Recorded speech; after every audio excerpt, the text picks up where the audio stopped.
Our sermon passage today comes from the book of Matthew. Matthew can be found at the beginning of the New Testament. Please turn there with me and follow along as I read Matthew chapter 15, verses 21 through 39.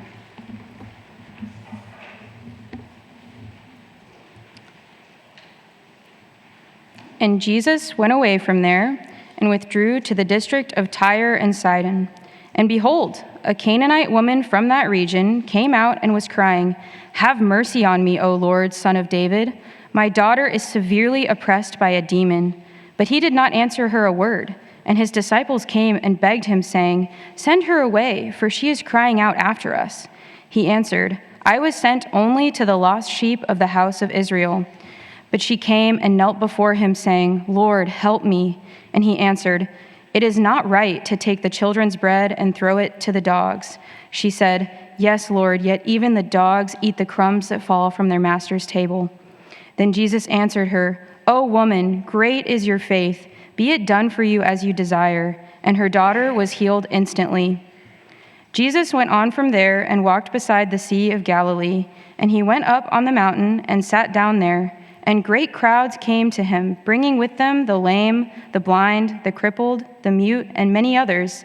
And they put them at his feet, and he healed them, so that the crowd wondered when they saw the mute speaking, the crippled healthy, the lame walking, and the blind seeing, and they glorified the God of Israel.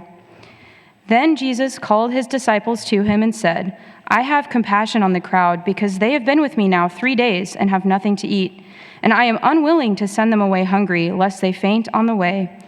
And the disciples said to him, "Where are we to get enough bread in such a desolate place to feed so great a crowd?" And Jesus said to them, "How many loaves do you have?" They said, 7, and a few small fish.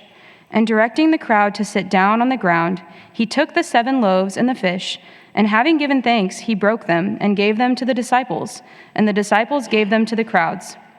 And they all ate and were satisfied, and they took up 7 baskets full of the broken pieces left over. Those who ate were 4,000 men, besides women and children. And after sending away the crowds, he got into the boat and went to the region of Magadan. This is the word of the Lord.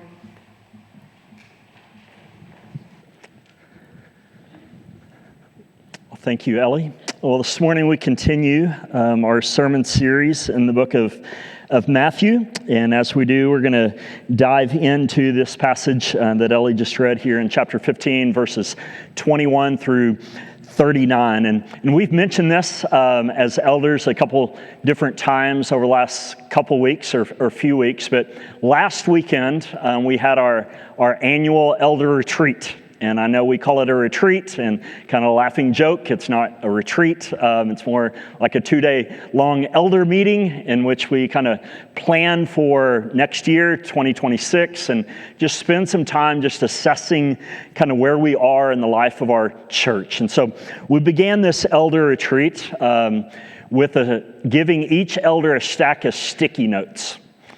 And the assignment for each of us as elders was to think about our church in these 4 different categories. And so one would be our strengths, so areas that we feel like we're doing well in as a church, that we want to continue to build on as a church. Another category then would be weaknesses, areas that we want to improve in and correct and grow in together as a church. Another category was opportunities. So just unique opportunities that we feel like the Lord is laying before us as a church that we can maximize and leverage for the good of our body and for the advancement of the gospel and all those things. And last category then was threats. So potential threats from the inside or outside of our church that could negatively affect us as a church and those within our body. So had these stack of sticky notes, and the assignment was just to take a sticky note and to write down a strength, or take a sticky note and write down a weakness. And so we just began to write down different strengths, different weaknesses, and we placed them on a wall. And so all the strengths went over here, the weaknesses went over here, the opportunities went over there, and the threats went over there. And so had this big wall of just sticky notes. And it was an interesting exercise, to say the least. Insightful in a lot of different ways. I remember one area in the life of our church that will remain nameless that I put as a strength, and Nate Gutwein put as a weakness. And so we argued about that for a couple days and never resolved it. And so anyway, there was another area that every elder, I believe, put as a weakness in our church, and some elders put as an opportunity in our church. And so think about that. And you don't need to answer this out loud, please. But an area in our church, think about that. Can you name an area in our church, not out loud, that is a weakness on one hand and an opportunity on the other hand? Well, that particular area that we as elders think all of us identified as a weakness and some elders identified as an opportunity within this particular local church is none other than global missions. So think about that real quick. If you were here at the beginning of the year in January, we had like around 30-ish people or so at an informational meeting before the worship gathering. And these 30 people were interested on some level of learning more about our sending process as a church for sending missionaries overseas and our theology of missions for missionaries and who we will partner with and all of that. There's 30 people who had some level of interest of being sent, of going overseas. And so you think about that, like since then, that was January, and like since then, like I've had a lot of other conversations with people who weren't in that meeting, and since then that number's just increased. And so we see that and think about that like, man, what an opportunity. What a gold mine in so many different ways that God has uniquely given us in this particular local church to send missionaries and be involved in the Great Commission to reach nations and to plant churches among unreached people groups and those who have little to no access to the gospel, and that we as a little church in Overland Park, Kansas can play a part in that. Like what an opportunity. At the same time, if we were honest, say missions is also a weakness in our church. And one of the reasons it's a weakness in our church is because it's an area that I don't think like we as elders have always done a very good job of leading out in. I don't think we as elders have always done a very good job of shepherding the church and shepherding those who aspire to be sent and aspire to be missionaries.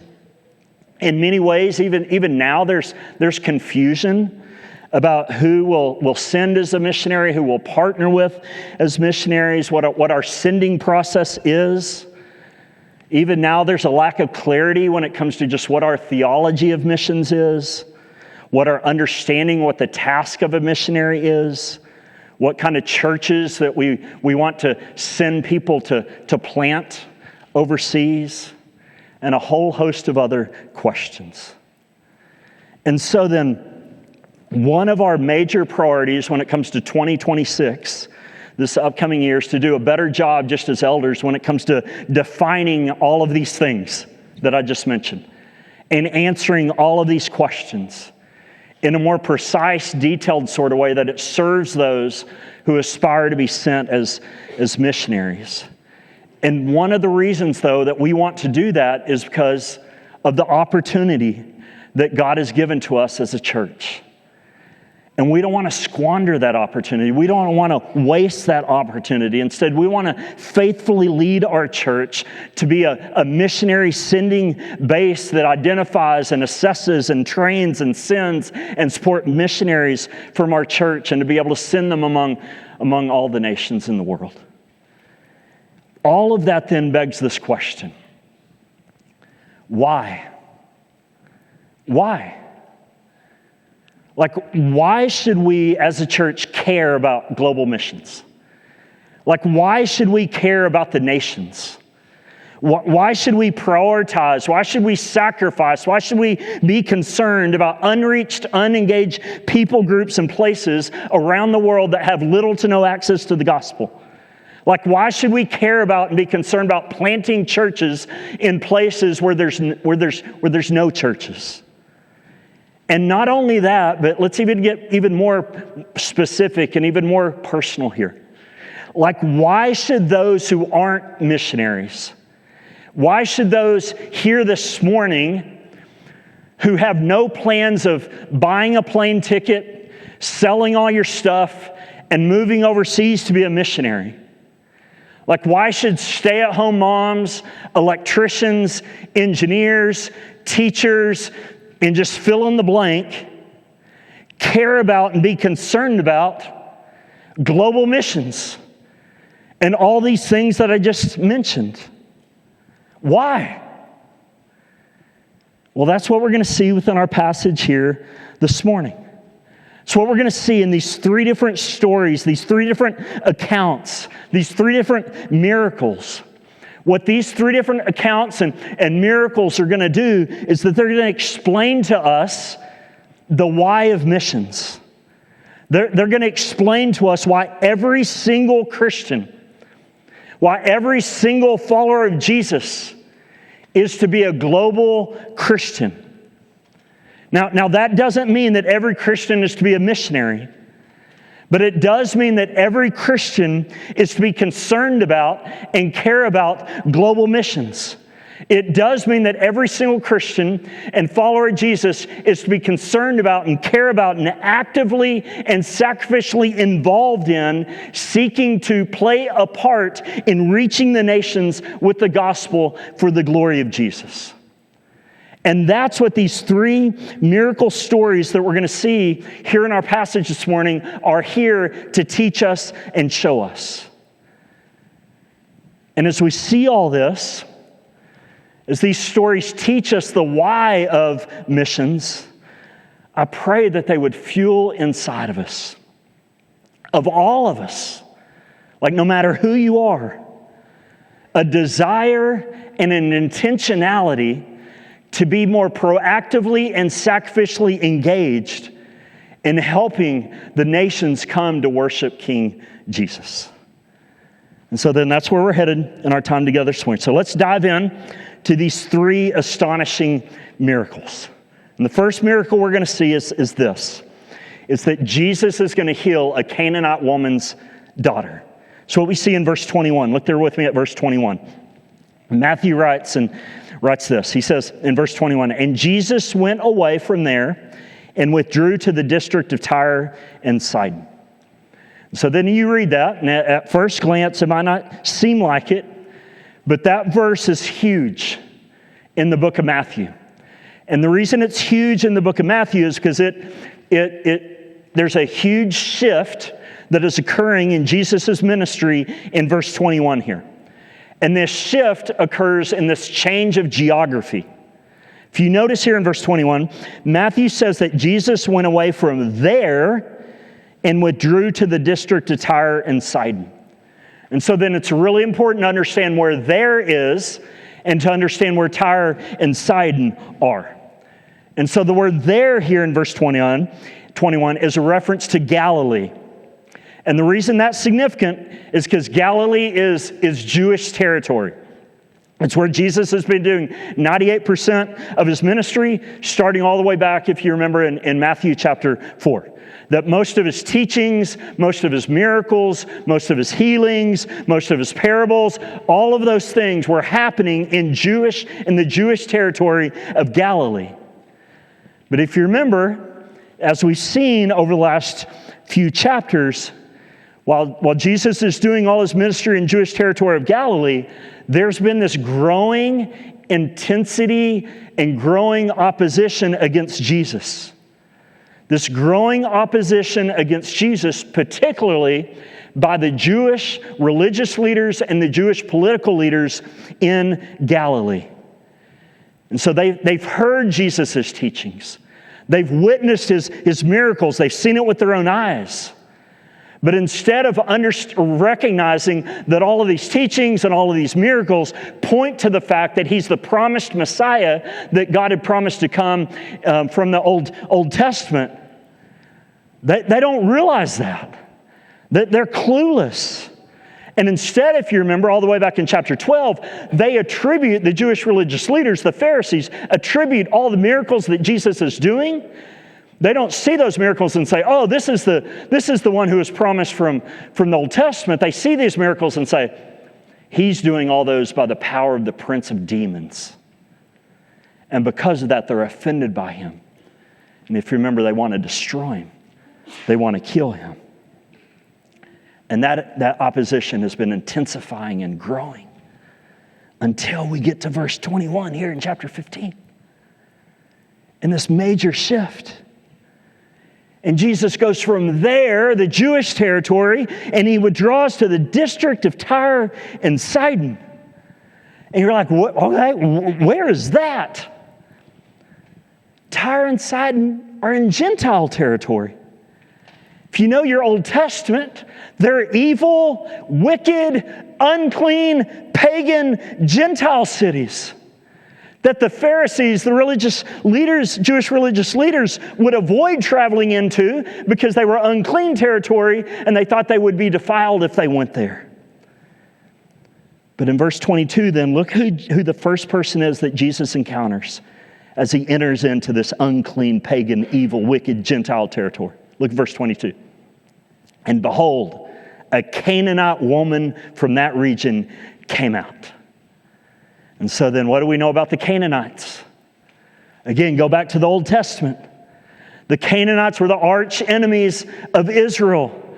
They occupied the land of Canaan when Israel was sent to go into the promised land that God had promised them. And God commanded them to drive them out and not mix with them because of how evil and wicked the people were there. And for years then, if you remember, the Canaanites were a threat to Israel and attacking over and over again the people of Israel in the land. And so that's who this woman is. And look what this woman does then when she approaches Jesus at the end of verse 22 there. She cries out, and just imagine the intensity of her cry here. She cries out, "Have mercy on me, O Lord, Son of David.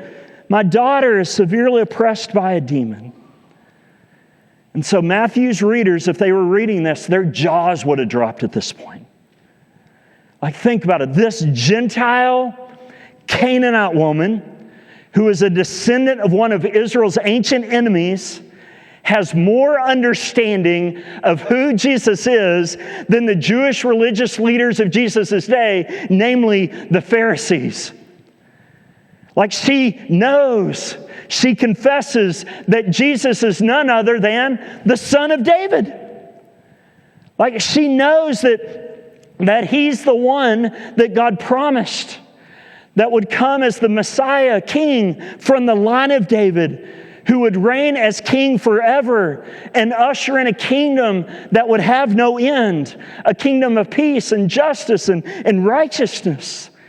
While the Bible scholars, theology nerds of that day, the Jewish religious leaders, the Pharisees, the scholars of the Old Testament were completely clueless of who Jesus was. They had no understanding that he was the Son of David. Instead, they thought that he was doing all of these things by the prince of the power of demons. And so look at Jesus' response then in verse 23 to this Canaanite woman.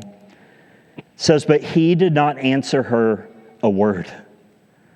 And his disciples came and begged him, saying, 'Send her away, for she is crying out after us.' And he answered, 'I was sent only to the lost sheep of the house of Israel.'" So you read that, and at first glance you're thinking, man, Jesus, that's pretty cold. You're being kind of rude here, Jesus.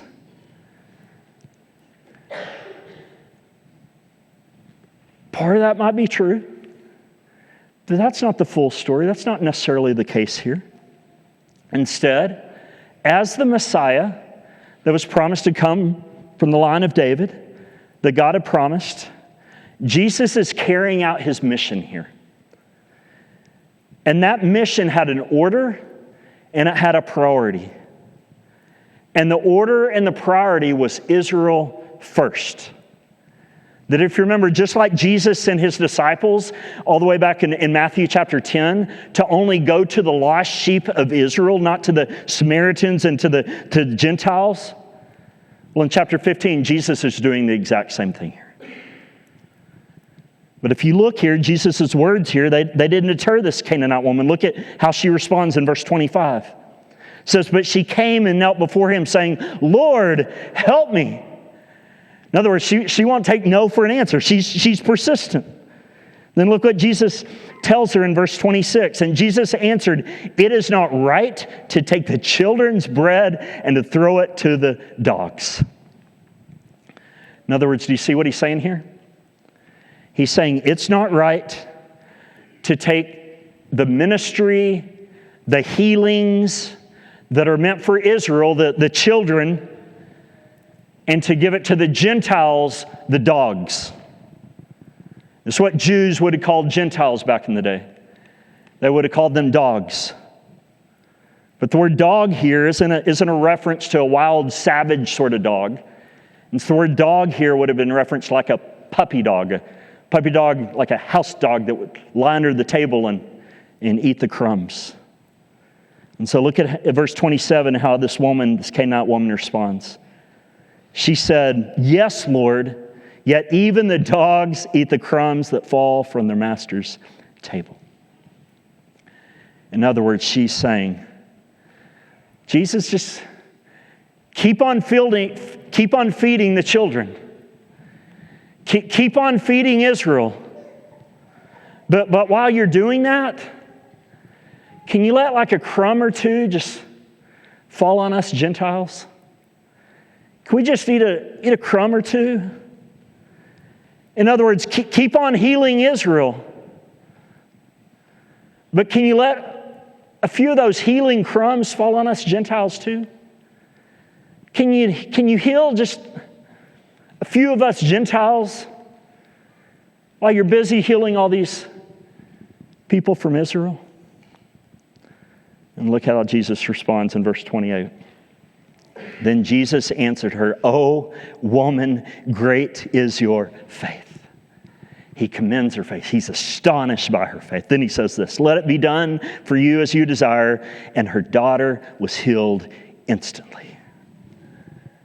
So do you see what we have here in this healing? We have a crumb, a healing crumb, falling off the table, falling from the table to the dogs, so the dogs can eat them, so the Gentiles can eat them, so this Canaanite woman's daughter can be healed.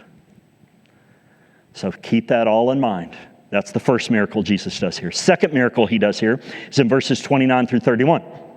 And in this miracle, Jesus is going to heal a whole bunch of Gentiles who are physically disabled. Okay? So what we see next in verse 29. Look there at verse 29. Matthew writes, Jesus went on from there, meaning Tyre and Sidon, Gentile territory. He went on from there and walked beside the Sea of Galilee. And he went up on the mountain and sat down there. And great crowds came to him, bringing with them the lame, the blind, the crippled, the mute, and many others. And they put them at his feet, and he healed them, so that the crowd wondered. And they saw the mute speaking, the crippled healthy, the lame walking, and the blind seeing, and they glorified the God of Israel. And so then if you notice here, in these three verses, Matthew doesn't specifically tell us the location of where Jesus is here. He doesn't tell us. He just uses the word there again. But there's two indicators within these verses that indicate that once again, Jesus is in Gentile territory, not Jewish territory.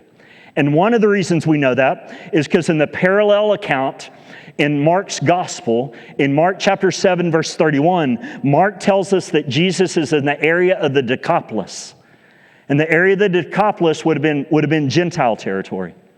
And not only that, but secondly, if you look at the very end of this passage, in verse 31, we see how the people, when they see Jesus heal all these people, and they see all the miracles that Jesus performs, we see how they respond. And at the end of verse 31, it says that they respond by glorifying the God of Israel, which implies there then that they weren't glorifying and worshiping the God of Israel. Instead, they were Gentiles who are glorifying and worshiping other false gods. And so you put all that together, and so Jesus is once again in Gentile territory, just a different Gentile territory than Tyre and Sidon. And the verse 30 then says that great crowds then brought to him all these different types of people, the lame, the blind, the crippled, the mute, and a whole bunch of others. And one after another, they're just rapidly just laying them out at Jesus' feet. Just one after another is the verb tense there. And then verse 30 says that Jesus healed them, like healed all of them. And so we don't know how many he healed. We don't know, we're not told exactly how he healed them. All we know, and just picture this, it's easy to take all this for granted, is that all of those who were mute started speaking. All those who were crippled were just healthy. All those who were lame and couldn't walk, boom, are walking. All those who were blind and couldn't see, instantly could see. And all of these things that are mentioned here, the lame, the crippled, the blind, the mute, all of these things are also mentioned in Isaiah chapter 35 of what the Messiah is going to do and who he's going to heal when he comes on the scene. And that's exactly what Jesus does. And when the Gentile crowd sees this in the end of verse 31, it says that they wondered, meaning they were astonished. They were amazed. And again, they glorified the God of Israel. Again, unclean, pagan, Gentile idolaters, turning from worshiping false gods and turning to worship the one true God of Israel. And so, catch it once again. What do we have here? Crumbs. Healing crumbs falling from the table to the dogs, to the Gentiles, so the Gentiles can eat them and be healed. And as a result of that, they worship the one true God of Israel. Remember that.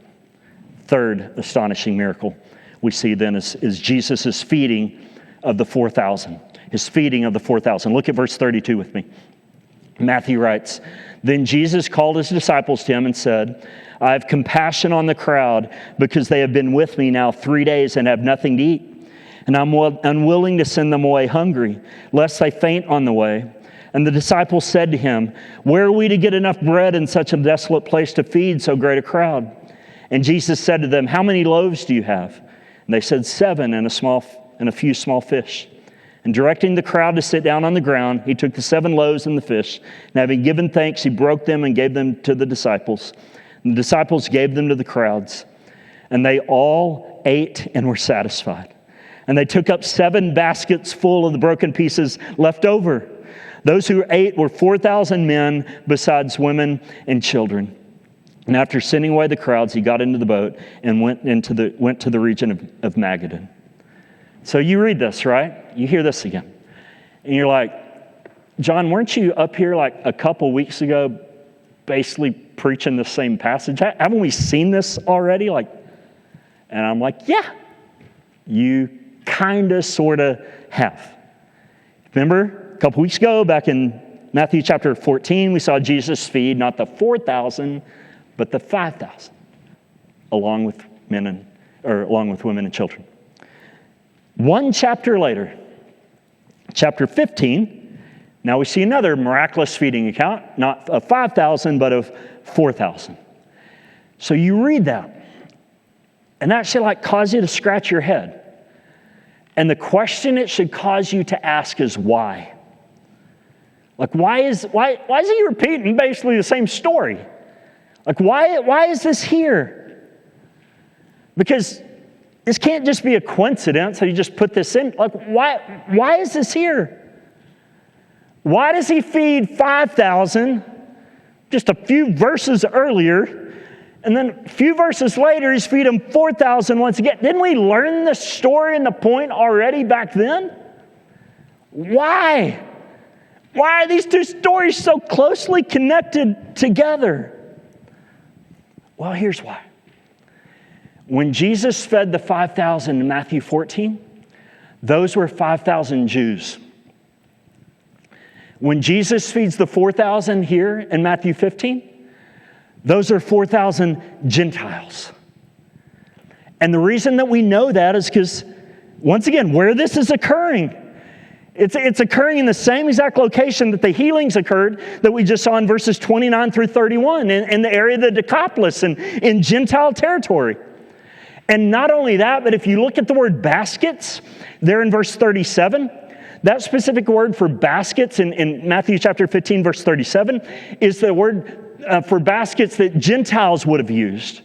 The word baskets here in Matthew 14 is for the feeding of the 5,000 is a different word for baskets than the word for baskets in Matthew 15 in the feeding of the 4,000. That Greek word is different. And the reason it's different is because the feeding of the 5,000 Jews is reference to baskets of Jewish baskets that Jews used, and the baskets that are used in the feeding of the 4,000 among the Gentiles are the baskets that Gentiles used. That in Matthew 15, the baskets that Gentile used, that word, just wrap your mind around this, and this blows up every children's story Bible you've ever read in your life. The word baskets here in Matthew 15 for Gentiles can also be translated as the word hamper. It's so big that a full adult grown man could fit in that basket. One commentator said 50 loaves of bread could have fit in that one of those baskets. We're talking about a big stinking honking basket here. Right? Yeah. Not only that, but did you notice in both of these feeding accounts how many baskets were filled with leftovers? Did you notice that? That in the feeding of the 5,000, there were 12 baskets filled with leftovers. Why 12? Why 12? Well, in all likelihood, the number 12, so the number of the 12 tribes of Israel, is symbolic of God's provision for Israel, and which is whom Jesus was feeding in the feeding of the 5,000, with 12 baskets that were left over. Whereas in the feeding of the 4,000 of the Gentiles, you know how many baskets they had left over? Not 12. They had 7 baskets that were left over. Well, why 7? We'll go back to our sermon series in the book of Revelation. The number 7 in Scripture oftentimes signifies as completion, fullness, completeness, something that's whole, all of something. So the 7 baskets here that are filled with leftovers probably symbolize Jesus' feeding of the whole world, of all the nations, of all the peoples, Jew and Gentile. And that's the point. That whereas Moses, if you remember, fed Israel in the wilderness in Exodus chapter 16, so Jesus now, the new and greater Moses, feeds both Jew and Gentile here in Matthew 14 and Matthew 15. It's in this way then that the feeding of the 4,000 Gentiles here, it's another picture. We have more crumbs falling from the table for the Gentile dogs to eat and to enjoy. That Jesus just doesn't feed Jews. He also feeds Gentiles. And both of these feeding accounts then are just like small little previews. They're just a small little foretaste of the day in which all of God's people, all believing Jews, all believing Gentiles will gather together with Jesus at the marriage supper of the Lamb, this eternal banquet in the kingdom to come and the new creation to come. And so then,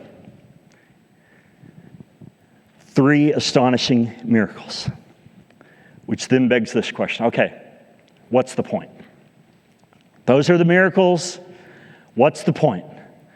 What's the overarching main point of these 3 miraculous stories? Well, I hope you've been able to see. The main point And why these three stories are grouped together, not just in a random sort of way, but placed there intentionally, purposefully, is to teach this and to show us this. And what it's meant to show us, these are meant to show us is this, is that Jesus isn't just the Messiah, King of Israel. He's the King of all the nations of the world. He's the King of all the nations of the world. That's the whole point of these stories. That's why these stories are here. These stories are here to point us to the fact in the book of Matthew to show us that the Son of David, the Messiah, King of Israel, who was to come and usher in a kingdom and reign and rule over all things in his kingdom, isn't just the King of Israel. He's the King of all the nations of the world. He's the King of the Jews. He's the King of the Gentiles. He's the King who reigns and rules over everyone. Douglas O'Donnell, he wrote a commentary on the book of Matthew. I love this. He writes this. He says, in these three miracles, Jesus is showing the Great Commission before he commands it. That's exactly right. That's exactly what he's doing here. And if you've been with us throughout this series on Matthew, we've seen hints of this a few different times throughout the book of Matthew up to this point. Like going all the way back to the genealogy in Matthew chapter 1. There are 4 Gentiles included in Jesus' genealogy. If you go to Matthew chapter 2, we see pagan Gentile magi who are coming to bow down and worship Jesus after he's born. Go to Matthew chapter 8, we have the healing of a Roman centurion slave. And there's a few other hints and examples and indicators. And all of these things, as well as these 3 miracle stories that we just saw, all of them are here meant to give us a foreshadowing of the Great Commission that is to come at the very end of Matthew. And Jesus' commission to his disciples and to us to not just go to the lost sheep of Israel, but to go to all the nations of the world and make disciples of all the nations of the earth. And the obvious question then, going back to our introduction, is why? Why?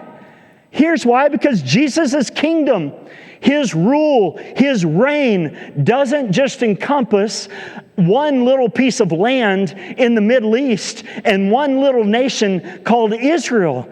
Instead, his kingdom and his rule and his reign encompasses the entire world, all of the earth, along with all the nations of the earth.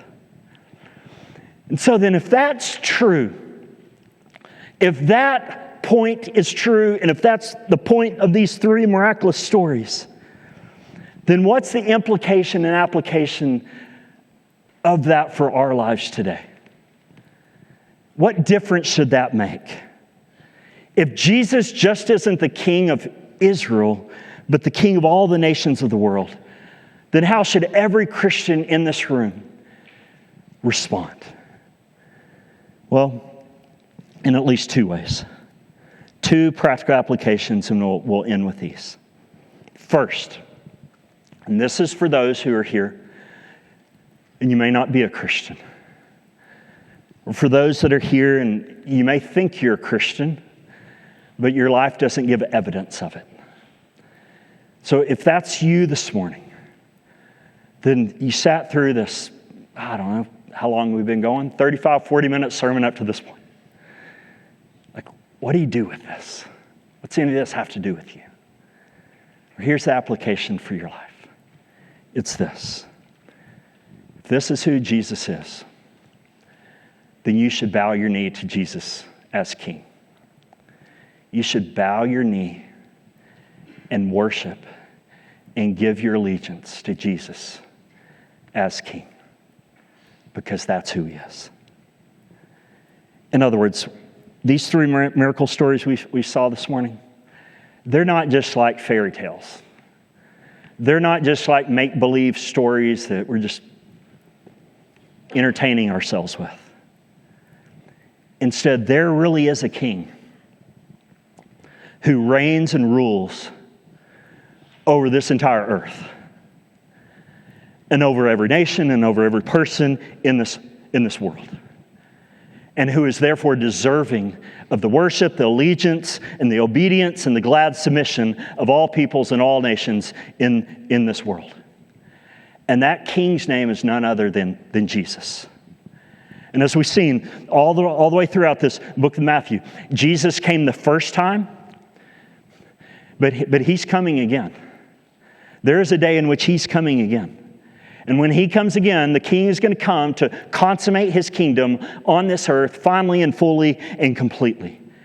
And when he does that, what that means then is that all those then who have resisted his kingship, all those who haven't bowed their knee to Jesus as King, when he returns will be judged by him as King and therefore won't enter into his kingdom, but instead will live under his wrath and his judgment in hell forever. And so then, if that's the current state of your heart here this morning, if that's the reality of your life here this morning, then here's my appeal to you. Here's the application for you. Then turn from living for yourself, turn from living as if you were the king of your own life, and instead turn to King Jesus and bow your knee and worship him as King. Trust in him, believe in him, place your faith in King Jesus as your one and only hope to save you and to rescue you from the judgment that you deserve for your rebellion against his kingship. Trust and believe that Jesus died on a cross willingly and volunteered himself to die on a cross to take the judgment that you deserve for your sin so that you can be rescued and saved and not incur the judgment that you deserve when he returns to consummate his kingdom here on earth. Bow your knee, trust, believe in King Jesus. For those of us who are here this morning and are Christians, then here's the application for our lives. For those of us who have bowed our knee to King Jesus.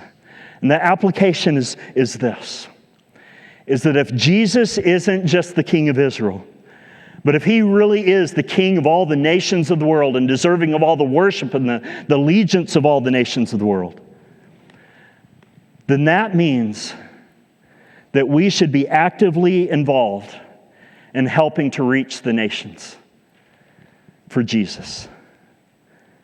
And I really mean this. Like think about this. Like no matter who you are, again, stay-at-home mom, engineer, electrician, teacher, nurse, whoever. If you're a Christian, we should all be actively engaged, involved, even sacrificially involved toward this end. And so you want, how do I do that? What does that look like in my context and where I am in my stage of life? And well, here are 4 ways you can be involved. One is this. You see these on your handout. Pray for the nations. First way is to pray for the nations.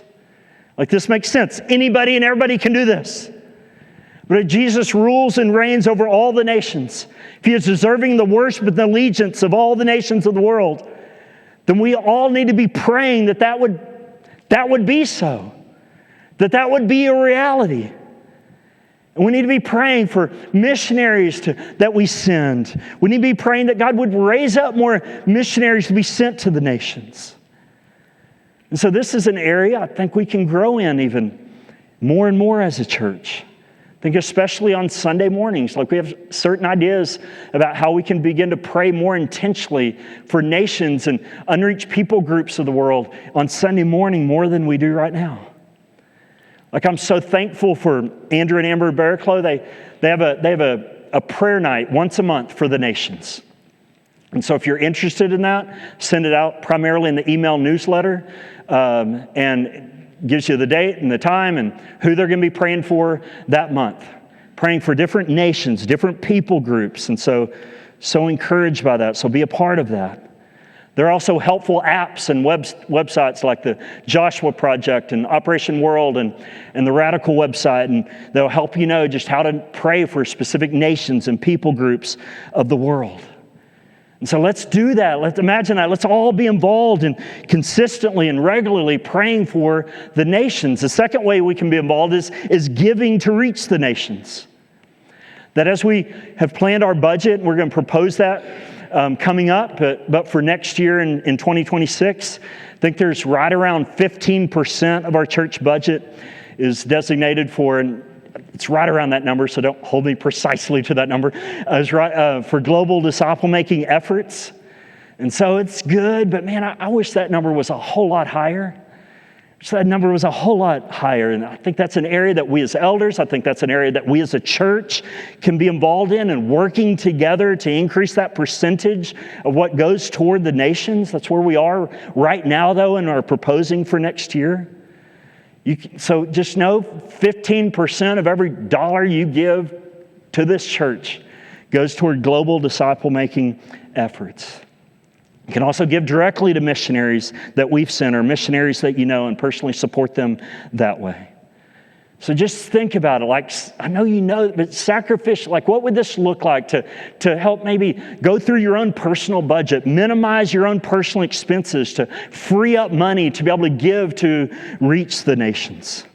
Third, then, way can be involved in reaching the nations is by caring for those going to the nations. Caring for those going to the nations, meaning missionaries and those that we've sent to the nations.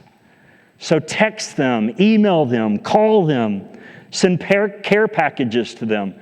Go over there and visit them. A whole host of other ways, you can just practical ways to encourage them, to remind them that they're not forgotten, to care for them well, to help them be sustained on the field. Y'all know this. I mean, it can be lonely. It's hard to leave family and friends and a church, to move halfway around the world to a cross-cultural context in which you don't even know the language, you can't even understand what they're saying, and they can't understand what you're saying. You got a whole bunch of kids that you're trying to figure out how are they going to be raised in this context? And like going to the grocery store is like a massive achievement. Like, oh, man, what'd you do today? I went to the grocery store and I survived. And I brought back food and I bought stuff. And that's a massive achievement.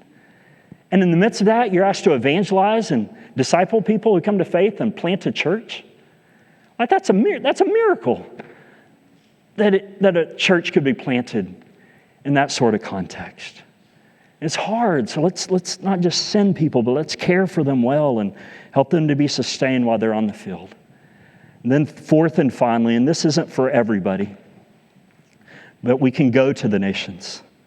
We can go to the nations. And again, I don't hear me saying that God is commanding every single member of our church to sell their house and purchase a plane ticket and go to the nations. But I do believe He's calling some to do exactly that. I believe He's calling a whole lot of people to do that, from what I've seen. That He's stirring in the hearts of a whole lot of people toward that end. Which again is awesome. And like what a great opportunity that we have as a church right now in this moment. And like we don't want to waste that. We don't want to squander that. And so then, as I've mentioned, like one of the things we want to do as elders when it comes to 2026 is how can we do a better job then of leading and shepherding our church toward that end? How can we clarify? How can we communicate better what our missionary sending process is? Who will send and partner with us missionaries? What our theology missions is? Churches that we're trying to plant over there, what do those consist of and look like, and all of these things. And so, yeah, we have work to do. We have work we want to do, things we want to communicate better with you, hopefully in the days ahead, and a whole lot of room to grow when it comes to all of that stuff. But what an awesome opportunity we find ourselves in. So then why? Why should we as a church care about missions? Why should we as a church care about the nations? Why should every Christian in this room be a global Christian who's actively and sacrificially involved in helping to reach the nations, no matter who you are? Why? Well, I hope you've seen. Because Jesus isn't just the King of Israel. He's the King of all nations and all peoples and all tongues and all tribes of the world. He's the promised king from the line of David that God promised would come to rule and reign over the world and rule over all nations forever. And as king then, he's deserving He's deserving of the worship and the allegiance and the glad submissions of all people, tribes, and tongues, including the Bengali in Bangladesh, the Tajiks in Afghanistan, the Way in China, and the Fulani in Nigeria, and every other tongue and tribe and nation of the world. And because he's worthy and deserving of that as king, then as a church, let's actively and sacrificially pray and give and care for and go toward that end. Let's pray.